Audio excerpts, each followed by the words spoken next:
Hello friends, welcome back to Bhutek. Hope all of you will be well and good.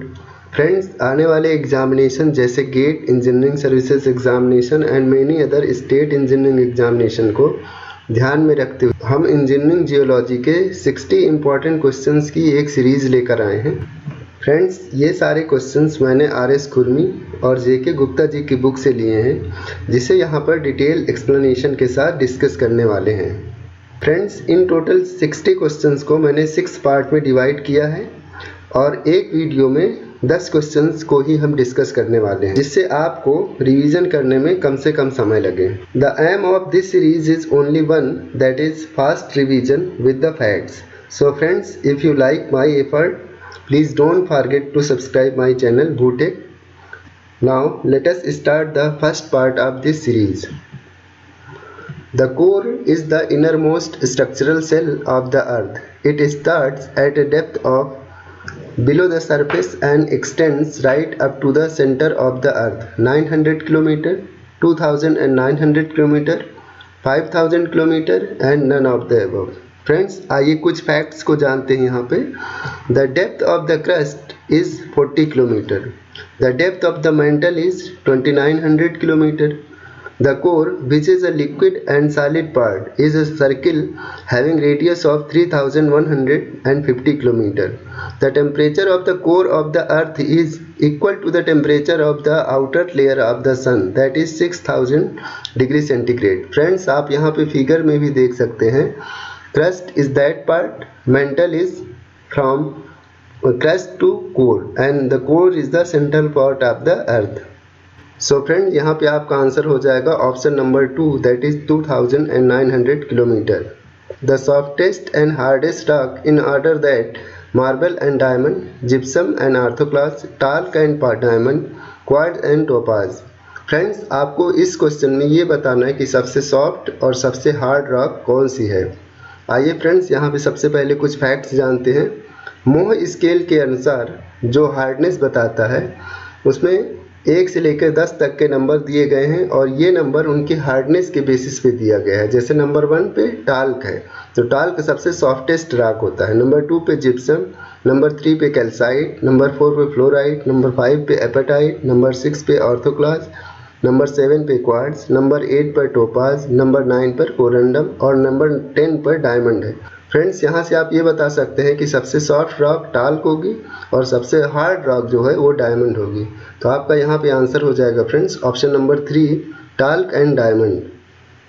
The principal setbacks of continental drift theory lies in the fact that it is incapable of accounting for the presence of adequate force necessary for the process of drifting, exact reason for the commencement of the drift just after the Paleozoic period, all of above, none of the above। Friends, आइए सबसे पहले ये जानते हैं what is continental drift theory। This theory explains how continents shift their position on the surface of the earth। Friends, continental drift theory ये बताती है कि जितने भी धरती पे महाद्वीप पाए जाते हैं, ये पहले एक थे, तो इनके बीच में मूवमेंट कैसे हुआ। It had been derived during early of 1912 by Alfred Wegener, जो एक जियोलॉजिस्ट और एक मेट्रोलॉजिस्ट थे। फ्रेंड्स, ये थ्योरी इस फैक्ट पे बेस्ड है, why look alike animal and plant fossils and similar rock formation are found on different continent. Friends, ये थ्योरी इस फैक्ट पे बेस्ड है कि एक ही तरह के दिखने वाले जानवर और पौधे, उनका जीवाश्म और रॉक का फॉर्मेशन अलग अलग कंटिनेंट में क्यों पाया जाता है। जैसे ये जानवर साउथ अमेरिका के साउदर्न पार्ट में भी पाया जाता है और अफ्रीका महाद्वीप के भी दक्षिणी हिस्से में पाया जाता है। इसका मतलब क्या हुआ कि आज से करोड़ों वर्ष पहले ये दोनों पार्ट एक दूसरे से जुड़े हुए थे, जो धीरे धीरे करके दूर हो गए हैं। इसी तरह से फ्रेंड, ये जानवर है जो सेंट्रल साउथ अमेरिका और सेंट्रल अफ्रीका में पाया जाता है। ऐसे ही कुछ जानवर ऐसे हैं जो अफ्रीका और इंडिया और अंटार्कटिका में भी पाए जाते हैं, जो पहले कभी एक था। इसीलिए ये इनके बीच में ये अनुमान लगाया गया कि कभी न कभी ये एक रहे होंगे, जिनकी वजह से आज ये दूर चले गए हैं। फ्रेंड्स, यहाँ पे आप देख सकते हैं दूसरे इमेज में कि यहाँ पे ये प्लेट्स दी गई है, जैसे अफ्रीकन प्लेट हो गई, इंडियन प्लेट हो गई, ऑस्ट्रेलियन प्लेट हो गई। तो friends, on the basis of these यहाँ पे आपका आंसर हो जाएगा option number 3 all of the above. The temples of Bhubaneswar, Puri and Konark are made up of sandstone of Gondwana age, Vindhya limestones, Makrana marbles, none of the above। Friends आइए यहाँ पे कुछ facts जान लेते हैं। The sandstone is a sedimentary rock consisting of sand grains cemented together by lime, silica, magnesia, alumina, iron oxide, etc. Its durability depends upon the nature of cementing materials. It has been experienced that sandstones of Vindhya and Gondwana formation are excellent for building stones and are being used for all type of structures. Sandstones are found in a variety of colors. For example, yellow, grey, red, brown, pink and black. Sandstones suitable for engineering projects are available in Uttar Pradesh, Madhya Pradesh, Bihar, Odisha, Maharashtra and Himachal Pradesh। Friends ये गोंडवाना और Ankara land क्या होता है friends? सबसे पहले करोड़ों वर्ष पहले जब धरती पर एक ही महाद्वीप था और एक ही समुद्र था, उसके बाद धरती के अंदर की हलचलों की वजह से ये दो पार्ट में टूट गया। जो उत्तरी पार्ट बना उसे अंगारा लैंड कहा गया और जो दक्षिणी पार्ट बना उसे गोंडवाना लैंड कहा गया। अपनी जो इंडियन प्लेट है ये गोंडवाना लैंड का हिस्सा थी, जो साउथ अफ्रीका से टूटकर धीरे धीरे करके एशिया महाद्वीप से टकरा के आज हिमालय पर्वत बना दी। तो फ्रेंड्स यहाँ पे आपका आंसर हो जाएगा answer number 1 sandstone of Gondwana age. The rock used for the construction of Gateway of India, Mumbai is light colored variety of track rocks, granite of South India, charnocite of South India, none of the above। The Gateway of India was laid on 31st March 1911 and completed by 1924. The structure is an arch made of ballast rock with 26-meter height. The gateway was later used as a symbolic ceremonial entrance to India for viceroys and the new governors of Bombay. It served to allow entry and access to India. On the basis of these, the answer of this question will be light color variety of trap rocks. In India, the Archeans and associated Darwinian rocks covers nearly how much area of the Indian peninsula? 10%, 30%, 66%, 95%. The Archean rocks system in India is found in Aravallis mountain, 2/3 of Deccan Peninsula and some part of the northeast. These rocks have abundant metallic and non-metallic minerals such as iron, copper, manganese, bauxite, lead, zinc, gold, silver, tin, tungsten, mica, asbestos। जो आर्चियन rocks होती है ये अरावली पर्वत में पाई जाती है और 66 part जो है इंडियन पेनिनसुला या डेक्कन पेनिनसुला में पाई जाती है और कुछ पार्ट जो है नॉर्थ ईस्ट में पाई जाती है। फ्रेंड्स ये इस तरह से रॉक होते हैं जिनके अंदर मेटालिक और नॉन मेटालिक मिनरल्स बहुत ज़्यादा पाए जाते हैं, जैसे iron, copper, manganese, bauxite, lead, zinc, सोना, चांदी, tin, tungsten, mica, asbestos, graphite, ये बहुत ज़्यादा पाई जाती है। तो आई थिंक यहाँ से आपको क्लियर हो गया होगा कि इसका आंसर क्या होगा। इसका आंसर होगा friends option number 3 66%। The huge Cuddapah basin is more or less crescentic in shape. The name of this system has been derived from the Kudappa basin of Madhya Pradesh, Maharashtra, Andhra Pradesh, none of the above। Friends ये Kadapa basin का image है और ये कहाँ पे पाया जाता है, ये आप यहाँ पे देख सकते हैं।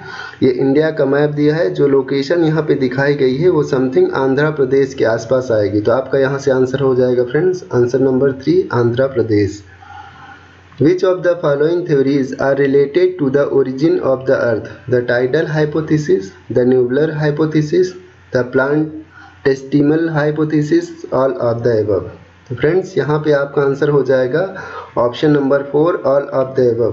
मैंने फ्रेंड्स यहाँ पे कुछ फैक्ट्स दे रखे हैं, जैसे diameter of the earth will be 12,726 kilometre, equatorial diameter हो जाएगा 12,757 किलोमीटर, पोलर डायमीटर हो जाएगा 12,714 किलोमीटर।